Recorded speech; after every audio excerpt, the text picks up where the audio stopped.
स्वागत है आप सभी स्टूडेंट्स का हमारे यूट्यूब चैनल इंजीनियर्स गेटवे पर। आज फंडामेंटल ऑफ मैकेनिकल इंजीनियरिंग में यूनिट 5 का चैप्टर नंबर 3 स्टार्ट करने जा रहे हैं। 4 लेक्चर अब तक हम करा चुके हैं, उन चारों में आपके 2 चैप्टर फिनिश हो चुके हैं। तीसरा जो चैप्टर है वो आपका इसी चैप्टर में, इसी लेक्चर में फिनिश हो जाएगा। तो उसमें देखिए 3-4 टॉपिक हैं आपके। इसमें देखिए प्रेशर कंट्रोल वाल्व, इसका जो है जो टॉपिक रहेगा आपका, मैं आपको बता देता हूँ। प्रेशर कंट्रोल वाल्व है, रोटरी एक्टुएटर है,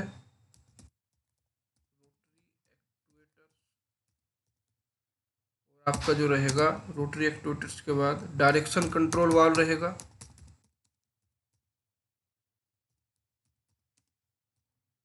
एक टॉपिक आपका रहेगा एक्यूमुलेटर। 4 टॉपिक इसमें हम कवर करेंगे, 4 ही हैं आपके इसमें। अब देखिए सबसे पहला जो टॉपिक लेके चलते हैं वो हम लेके चलते हैं जी प्रेशर कंट्रोल वाल्व। किसकी बात करते हैं? प्रेशर कंट्रोल वाल्व की बात करते हैं जी। प्रेशर कंट्रोल वाल्व क्या होती है? देखिए नाम से ही पता चल रहा होगा आपको कि प्रेशर कंट्रोल वाल्व होती क्या है। यानी ऐसी वाल्व जो प्रेशर को कंट्रोल कर सके, ऐसी वाल्व जो प्रेशर को कंट्रोल कर सके, वो क्या कहलाएगी? वो कहलाएगी आपकी प्रेशर कंट्रोल वाल्व। जैसे कि देखिए यहाँ पर डायग्राम आपका बना हुआ है, धीरे धीरे एक एक पॉइंट को पढ़ेंगे और उसे समझते चले जाएंगे, ठीक है ना। देखिए a pressure control valve is used to regulate और maintain the required pressure in a process control loop. यानी a control valve, a pressure control valve is use to regulate और मेंटेन। यानी प्रेशर कंट्रोल वाल्व कहाँ use होती है? Regulate और maintain करने के लिए। किसे? The required pressure in a process control loop. किसी भी कंट्रोल लूप में, प्रोसीज में आपका जो प्रेशर होगा उस प्रेशर को मेंटेन करके रखना है, रेगुलेट करना, कम या ज़्यादा करना। किसका काम होगा? प्रेशर कंट्रोल वाल्व का काम होगा। The pressure relief valve is used to protect the hydraulic component from excessive pressure. जो प्रेशर रिलीफ वाल्व जो आपकी होती है, जो प्रेशर कंट्रोल वाल्व होती है, वो क्या करती है? Protect the hydraulic component from excessive pressure. जो आपका हाइड्रोलिक कंपोनेंट होगा, जो आपकी मशीनरी होगी, उस मशीनरी को एक्सेसिव प्रेशर यानी प्रेशर की लिमिट से ज़्यादा प्रेशर से बचाता है। क्योंकि अगर आपका प्रेशर लिमिट से ज़्यादा हो जाएगा तो हो सकता है आपका कंपोनेंट फेल हो जाए या उसके अंदर फ्रैक्चर हो जाए। क्लियर नहीं? तो उस लिमिट से भी, प्रेशर से, उस लिमिट की जो आपकी प्रेशर की लिमिट होगी, उस लिमिट से भी आपका प्रेशर रिलीफ वाल्व उसे बचाएगा। ठीक है। देखिए it is the one of the most important component of A hydraulic system and is essential required for the safe operation of the system. It is the one of the most important component. Pressure control valve किसी भी hydraulic system का सबसे most important component होगा, क्योंकि hydraulic system में pressure से ही आप क्या करते हैं? एनर्जी को ट्रांसफर करते हैं, और उस प्रेशर को मेंटेन करना सबसे मेन काम होता है। ठीक है ना। तो सबसे जो मेन आपका जो मोस्ट इम्पोर्टेंट कंपोनेंट रहेगा प्रेशर कंट्रोल वाल्व का, वो क्या रहेगा? वो रहेगा hydraulic system, sorry pressure control valve जो है वो हाइड्रोलिक सिस्टम का सबसे मेन पार्ट रहेगा। And is essentially required for safe operation of the system. और ऑपरेशन को सेफली करने के लिए, सेफली कंप्लीट करने के लिए आपको इसकी आवश्यकता पड़ेगी। ठीक है। अब बात करते हैं, देखिए it's primary function is to limit the system pressure within a specified range. इसका जो प्राइमरी फंक्शन है वो ये है कि आपको जो रेंज दी गई है कि मिनिमम कितना प्रेशर रखना है, मैक्सिमम कितना प्रेशर रखना है, उस रेंज के अंदर ही प्रेशर को क्रिएट करना, प्रेशर को जनरेट करना इसका प्राइमरी फंक्शन रहता है। It is normally a close loop and it open when the pressure exceed a specified maximum value by diverting pump flow back to the tank. वैसे तो देखिए, वैसे जो आपका रहेगा, जो आपका सिस्टम रहेगा वो क्लोज टाइप रहेगा, उसमें कहीं से भी किसी भी तरह की लीकेज प्रेशर की नहीं होगी। ठीक है नहीं।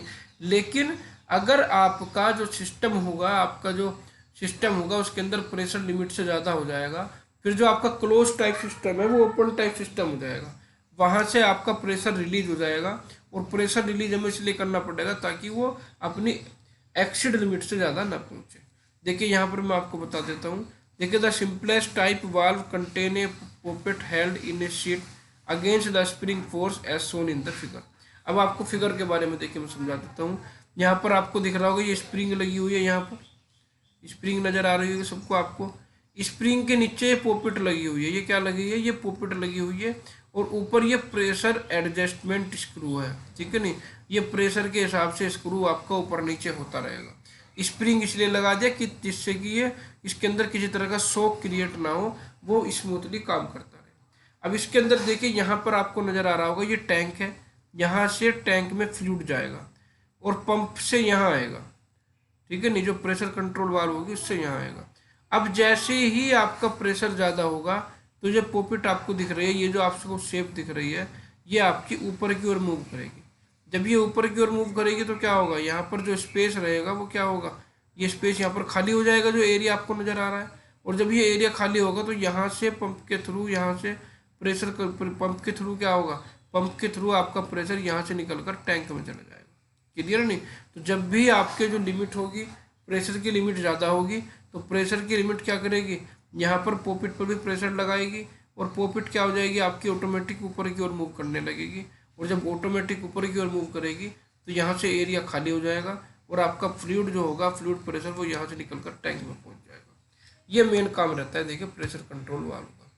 अब देखिए the fluid enter from the opposite side of the pocket. जो फ्लूइड है वो पॉकेट की अपोजिट साइड से यहाँ से एंटर करेगा, और when the system pressure exceed the preset value the pocket lift and the fluid is escaped through the origin of the storage tank directly.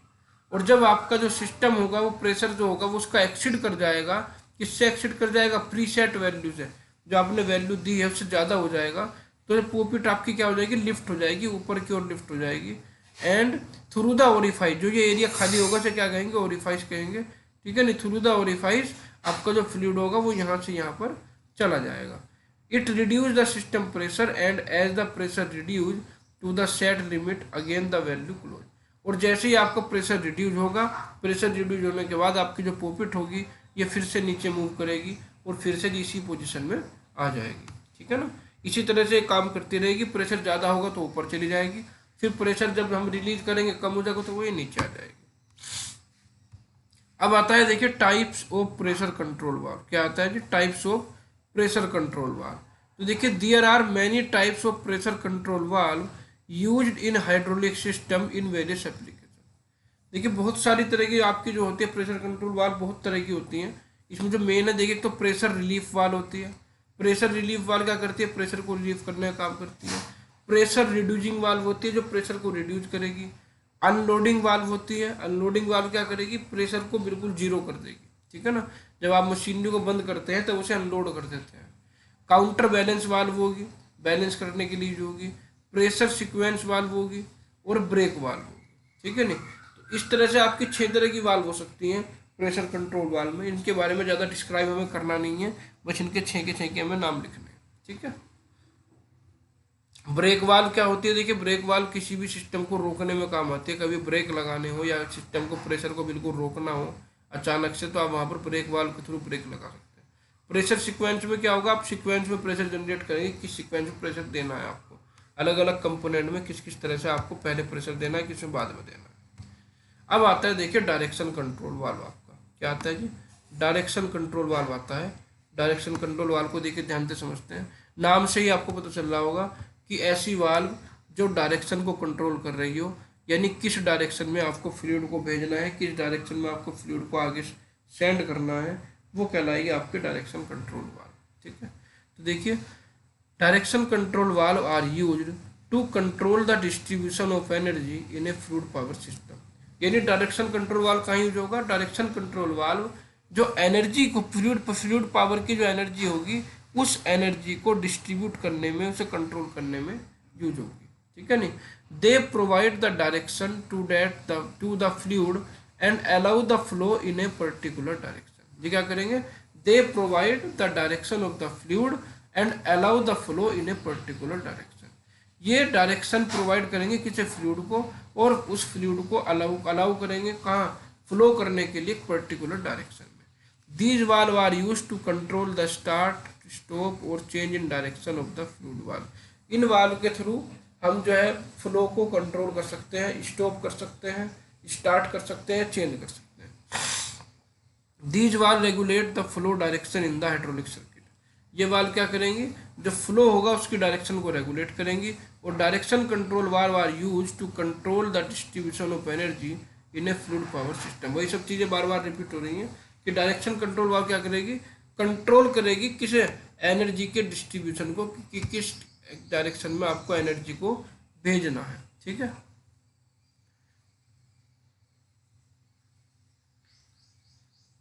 वही सब चीज़ें हैं। देखिए इसके बाद देखिएगा आप,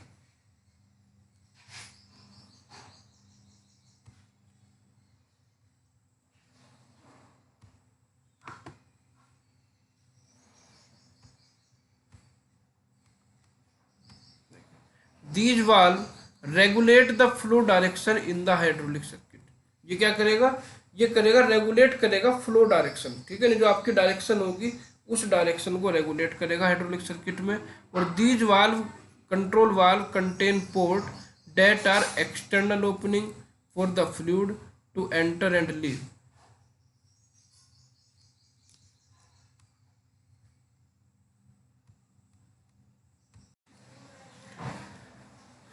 The number of port is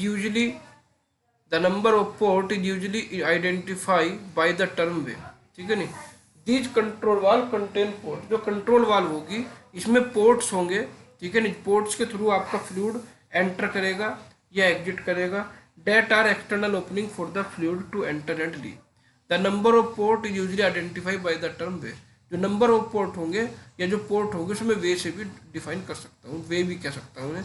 for example a valve with four port is name as four way valve. अगर किसी भी वाल्व में आपके 4 पोर्ट लगे हुए हैं तो मैं उसे 4 वे वाल्व भी कह सकता हूँ। The pressure control valve protect the system by maintaining the system pressure within the desired range. जो प्रेशर कंट्रोल वाल्व होगी, आपको देखिए ये तो होगी direction control valve. Direction control valve के अंदर ही प्रेशर कंट्रोल वाल्व लगी हुई होगी, जिसके बारे में मैंने आपको बताया था अभी। वो क्या करेगी, वो जो आपकी प्रेशर की रेंज होगी उसे सेट करेगी। ठीक है ना, तो the direction control valve are classified according to the certain factor such as number of port और way, 2 way valve, 3 way valve, 4 way valve. अगर हम पोर्ट के हिसाब से देखें तो पोर्ट के हिसाब से जो आपकी वाल्व होगी वो क्या होगी, 2 वे वाल्व हो सकती है, 3 वे वाल्व हो सकती है, 4 वे वाल्व हो सकती है। क्लियर है। अब आगे देखिए, मेथड ऑफ एक्चुएशन सिस्टम के अकॉर्डिंग अगर हम देखें तो उसका जो क्लासिफिकेशन होगा, एक्चुएशन का मतलब होता है आप जो एनर्जी जनरेट कर रहे हैं वो कैसे कर रहे हैं।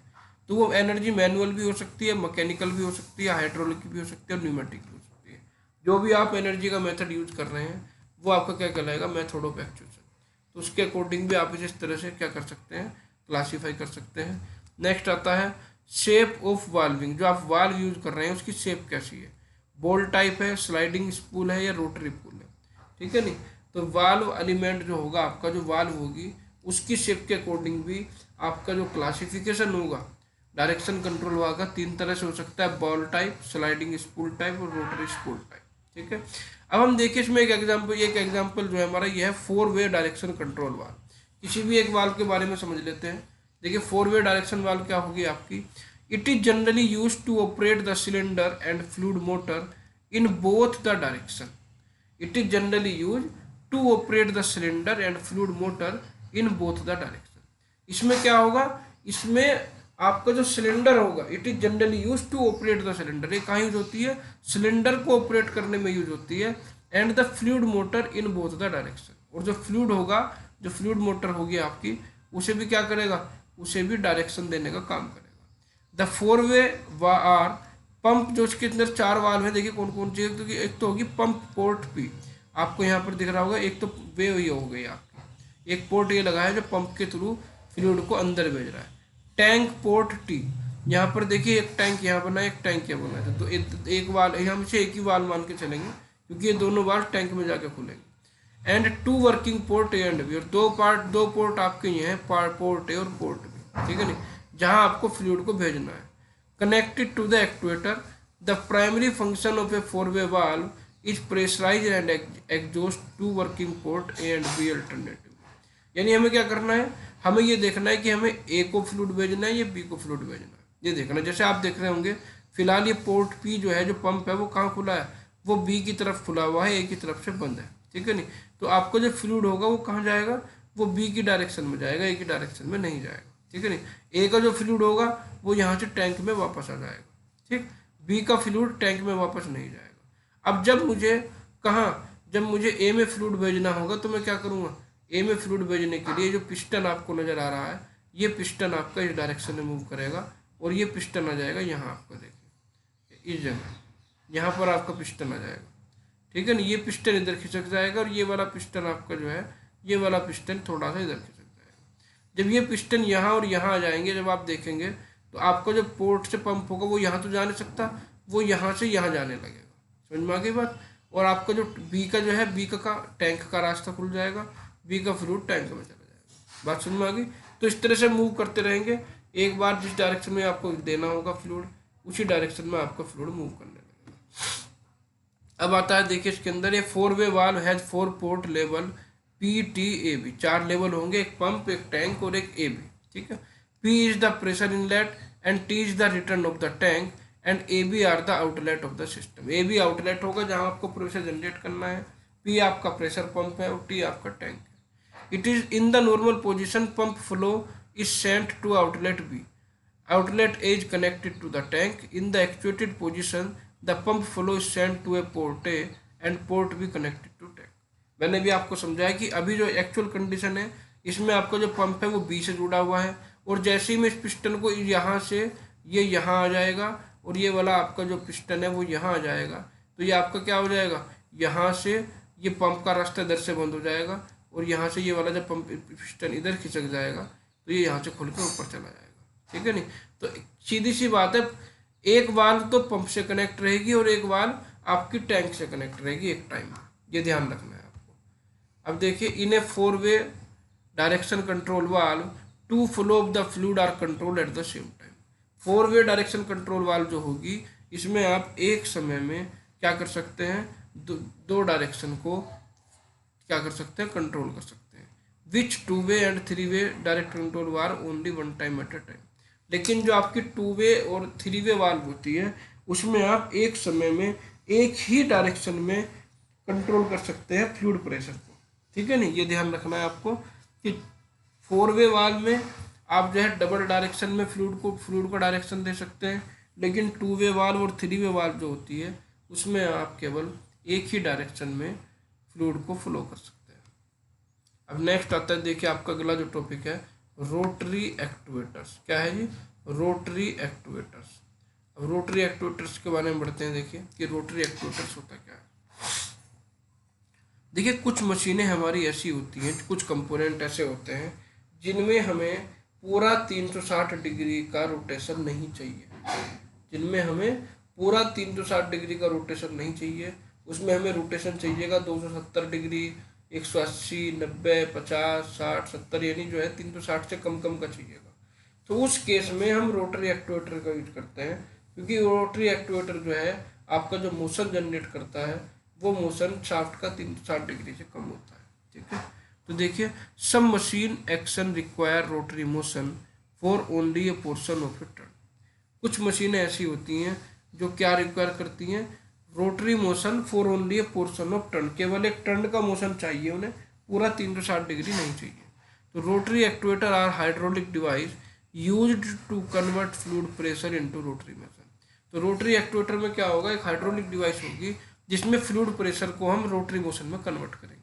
दे are often use in industrial application where precise rotation below than 360 degree, ठीक है। इसमें क्या होगा, आपका इंडस्ट्रियल एप्लीकेशन होगा, इंडस्ट्रियल एप्लीकेशन में क्या करेंगे, जो आपका रोटेशन होगा वो 360 डिग्री से कम होगा, जैसे कि किसमें, रोबोटिक्स में, मटेरियल हैंडलिंग इक्विपमेंट में और हैवी मशीनरी में। रोबोटिक्स में भी आपने देखा होगा कि कुछ उसके पार्ट जो मूव करते हैं लेकिन वो 360 डिग्री से कम मूव करते हैं, तो उसमें रोटरी एक्टुएटर ही लगा रहता है। मटेरियल हैंडलिंग मशीन होती है, मटेरियल हैंडलिंग इक्विपमेंट क्या करते हैं, वो सामान को एक जगह से उठा के दूसरी जगह पे बार बार रखते रहते हैं, तो वो भी क्या होता है, वो भी 360 डिग्री का पूरा रोटेशन नहीं करते। हैवी मशीनरी में बहुत सारे कंपोनेंट ऐसे होते हैं। तो a hydraulic rotary actuator typically consist of a cylinder, piston and a rotating shaft. जो मेन कंपोनेंट रहेंगे आपके हाइड्रोलिक एक्चुएटर के, वो क्या रहेंगे, वो आपके सिलेंडर पिस्टन रहेंगे, क्योंकि जो प्रेशर जनरेट होगा फ्लूइड का वो तो सिलेंडर पिस्टन से ही होगा। और एक रोटेटिंग शाफ्ट होगी, जो शाफ्ट आपकी रोटेट करेगी, जितने डिग्री पर करनी है वो आपको देखना है। The piston is connected to the shaft and move back and the forth within the cylinder when pressurize fluid is applied. ठीक है नहीं, आपका जो पिस्टन होगा वो किससे जुड़ा होगा, connected to the shaft, shaft से कनेक्ट होगा, and move back and forward, जो फोर्थ लिखा है आप इसे फॉरवर्ड कर लीजिएगा यहाँ पर, move back and forward within the cylinder when pressurize fluid is applied. जब हम प्रेशर, जो आपका फ्लूइड होगा, जब उसका प्रेशर आपका अप्लाइड होगा तो आपका क्या होगा, आपका पिस्टन आगे पीछे मूव करेगा। ठीक है ना। अब देखिए, the name rotary actuator is reverse for a particular type of unit that is limited in rotation to less than 360 degree. मैंने भी आपको बताया था कि आप रोटरी एक्चुएटर का यूज कहाँ करेंगे, जहाँ आपको 360 डिग्री से कम का क्या चाहिएगा, रोटेशन चाहिए। सीधी सी बात है। आगे देखिए, hydraulic motor is a device, a hydraulic motor is a device which convert fluid power into rotary power और convert fluid pressure into torque. यानी हाइड्रोलिक मोटर क्या करेगी, आपकी जो हाइड्रोलिक डिवाइस है ये, वो करेगी, वो फ्लूइड पावर को आपके रोटरी पावर में या टॉर्क में कन्वर्ट करेगी। The most common type of rotary actuator are vane type, rack and pinion type, helical design और इलेक्ट्रिकल एक्चुएटर। कई तरह के आपके एक्चुएटर होते हैं जो रोटरी एक्चुएटर होते हैं। तो vane actuator are a good fit for application requiring extremely high endurance, high rotational speed and need for constant control of movement without the need to maintain the load in a particular position. जो vane actuator होगा वो सबसे best है आपका, vane actuator सबसे best है, fit for application requiring extremely high endurance, high rotational speed and need for constant control. यानी सबसे बेस्ट वैन कंट्रोलर है, इसका एंड्योरेंस हाई रहता है, रोटेशनल जो स्पीड है वो हाई रहेगी, कॉन्स्टेंट कंट्रोल रहेगा, और मूवमेंट जो होगा वो within the need to maintain the load in a particular position, वो बिल्कुल मेंटेन रहेगा। जिस पर्टिकुलर डायरेक्शन में भी आपको लोड लगाएंगे उसी डायरेक्शन में वो मेंटेन रहेगा। ठीक है ना। अब आगे देखते हैं, देखिए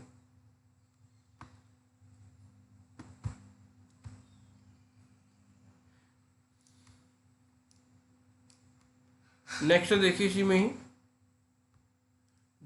दियर compact size makes vane actuator goods for use in application requiring positioning, harmonic motion and high speed objecting motion and are use in tool, machine, robotics and handling container. इसका साइज भी कॉम्पैक्ट होता है, छोटा size होता है when का, जो when size आपका होता है। तो वेन टाइप का साइज कम होगा, इसलिए हम इसे, हार्मोनिक मोशन होगा इसके अंदर, हाई स्पीड होगी, ठीक है ना, सब चीज़ें होंगी, इसलिए हम इसे मशीनरी में कहीं भी यूज आराम से कर सकते हैं। तो a vane actuator consist of a vane mounted on a central shaft enclose in a cylindrical chamber. तो इसमें क्या होगा आपका, इसमें आपका एक वेन लगा हुआ होगा एक शाफ्ट के ऊपर, जो शाफ्ट, जिस शाफ्ट को भी आपको घुमाना है उस शाफ्ट को रोटेट करने के लिए आपको उस शाफ्ट पर वेन लगाना पड़ेगा। ठीक है नहीं, एक क्लोज चैम्बर होगा आपका सिलेंड्रिकल, उसमें वेन लगा हुआ होगा, और the vane rotate upon pressurization and continue to rotate until it reach the end of the stroke. और आपका जो वेन है वो रोटेट करता रहेगा जब तक कि उसका स्ट्रोक, यानी जहाँ तक वो घूम सकता है वहाँ तक वो ना घूम जाए, तब तक वो रोटेट करता रहेगा। ठीक है। Air pressure applied to the other side, air pressure applied to the other side of the vane cause it to rotate the shaft in the opposite direction। आपका एयर प्रेशर जो होगा वो अप्लाई होगा दूसरी साइड पर, जिससे आपका जो वेन होगा वो रोटेट करेगा किस डायरेक्शन में, अपोजिट डायरेक्शन में। क्लियर है, डायग्राम से देखिए आपको समझ में आ जाएगा। यहाँ पर आपको देखिए दो वेन, आपको दो रोटरी एक्चुएटर नजर आ रहे होंगे, एक है सिंगल वाल्व रोटरी एक्चुएटर, एक है डबल वाल्व रोटरी। देखिए सिंगल वाल्व में क्या होगा, ये पोर्ट एयर पोर्ट भी आपको नजर आ रहा होगा। यहाँ से क्या होगा, देखिए पोर्ट बी से आपका प्रेशर आएगा, पोर्ट बी से प्रेशर आएगा, और जैसे आपको जो वेन है, मान लीजिए ये वेन आपका पहले यहाँ था, कहाँ था, ये वेन आपका पहले यहाँ था, यहाँ। ठीक है। तो जब यहाँ से प्रेशर लगेगा तो आपका वेन घूम के यहाँ से यहाँ पहुँच जाएगा, यानी कितना एंगल, लगभग 270 डिग्री का या 180 से ऊपर का एंगल वो मूव करेगा। ठीक है नहीं। और जब यहाँ से यहाँ घूमेगा तो क्या होगा, आपका जो प्रेशर होगा जब ये ऊपर चला जाएगा तो आपका प्रेशर यहाँ पोर्ट ए के थ्रू बाहर रिलीज हो जाएगा, ठीक है नहीं, या रिलीज नहीं होगा तो क्या होगा, वापस चला जाएगा यहीं से, ठीक है। तो इसी प्रेशर से क्या होता रहेगा, वो बार बार इस तरह से रोटेट होता रहेगा, ठीक है। और अगर हमें इसकी डायरेक्शन को चेंज करना हो, इस डायरेक्शन में घुमानी हो शाफ्ट को, तो हम जो प्रेशर अप्लाई करेंगे वो पोर्ट ए के थ्रू करेंगे, ठीक है नहीं। तो जिस डायरेक्शन में भी आपको घुमाना हो, अगर क्लॉकवाइज घुमाना है तो पोर्ट ए से प्रेशर आएगा, और एंटी क्लॉकवाइज घुमाना है तो पोर्ट बी से प्रेशर आएगा। और ये जो आपको दिख रही है शाफ्ट है, जिस शाफ्ट पर आपका वेन लगा हुआ है, ठीक है नहीं। तो जितने एंगल से आपका वेन घूमेगा उतनी एंगल से आपकी शाफ्ट घूमेगी। अगर बात करूँ देखिए मैं डबल वाल्व रोटरी एक्चुएटर की, डबल वाल्व रोटरी एक्चुएटर में क्या होगा, इसमें तो आपका जो वेन होगा वो लगभग 270 डिग्री 300 डिग्री तक घूम जाता है, लेकिन इसमें जो आपका डबल वेन रहेगा, इसमें आपका जो वेन रहेगा वो लगभग 140 से 150 डिग्री के बीच में ही घूमेगा, क्योंकि इसमें देखिए इसमें यहाँ पर भी ब्लॉकेज आ गया, यहाँ पर भी ब्लॉकेज आ गया। तो ये आपका वेन, इसके अंदर दो वेन होंगे, दोनों वेन काम करेंगे, यहाँ से भी प्रेशर लगेगा आपका, ठीक है नहीं, यहाँ से भी प्रेशर लगेगा, ठीक है नहीं। ये आप क्या कर सकते हैं, एक ही डायरेक्शन से भी प्रेशर लगा सकते हैं। अगर आपको क्लॉकवाइज घुमाना है तो आप पोर्ट ए से प्रेशर लगाएंगे, पोर्ट ए से प्रेशर लगेगा तो क्या होगा, आपका वेन यहाँ से यहाँ तक ही आएगा, ये यहाँ से यहाँ जाएगा, ये यहाँ से यहाँ जाएगा। और आपको अगर कैसे घुमाना है, एंटी क्लॉकवाइज घुमाना है, तो आप पोर्ट बी से प्रेशर लगा के वेन को घुमा सकते हैं। जितना एंगल वेन घूमेगा उतना ही एंगल आपका क्या घूमेगा, शाफ्ट घूमेगी। आप ऐसे भी कर सकते हैं कि आपको एक बार एक चक्कर क्लॉकवाइज का चाहिए, एक एंटी क्लॉकवाइज का चाहिए। तो जब क्लॉकवाइज का चाहिएगा तो क्या करेंगे, ए से प्रेशर को भेज देंगे। जब एंटी क्लॉकवाइज का चाहिएगा तो आप जो है बी से क्या भेज देंगे, प्रेशर को अंदर भेज देंगे। ये ध्यान रखना है। देखिए in a single vane actuator the vane is rigidly attached to a central shaft in a cylindrical housing. Single vane actuator जो मैंने आपको भी दिखाया है, उसमें जो वेन होगा वो आपका शाफ्ट से जुड़ा हुआ होगा, और the housing is divided into 2 chamber. और आपका जो अंदर का चैम्बर था वो 2 पार्ट में डिवाइड हो रहा था, वो बाई ए सेकेंड वेन और fix to its internal diameter और extending to the output shaft, ठीक है नहीं। हम इसमें फिक्स कर देंगे कि आपका जो डायमीटर है वो कितना है, और आपकी जो वेन है वो कितने एंगल पर आपकी मूव कर सकती है। Hydraulic fluid flow to this chamber through connection port. जो आपका हाइड्रोलिक फ्लूइड होगा वो जो पोर्ट थे, पोर्ट ए पोर्ट बी, उससे क्या आएगा, उसके अंदर फ्लो करेगा, और pressure difference between the chamber act on the moving when area producing torque directly on the output shaft. क्योंकि अंदर का प्रेशर कम है और बाहर का प्रेशर ज़्यादा है, तो बाहर का जो फ्लूइड प्रेशर होगा वो अंदर क्या करेगा, प्रेशर अप्लाई करेगा, और आपका वेन क्या करेगा, रोटेट करेगा। जब वेन रोटेट करेगा तो शाफ्ट के अंदर टॉर्क ऑटोमेटिक क्रिएट हो जाएगा। तो flow in and out of this chamber rotate the vane and shaft geometrically usually limits are rotary movement of a single vane actuator is 280 degree. जो आपकी limit है, किसकी लिमिट, आपकी जो लिमिट है वेन की, वो सिंगल वेन में कितनी रहेगी, 280 डिग्री रहेगी। आपका जो वेन है वो 280 डिग्री एंगल तक मूव कर सकता है सिंगल वेन में। और अगर डबल वेन की देखिए बात करूँ मैं, double when actuators produce twice the torque and less than half the rotation of a single vane actuator.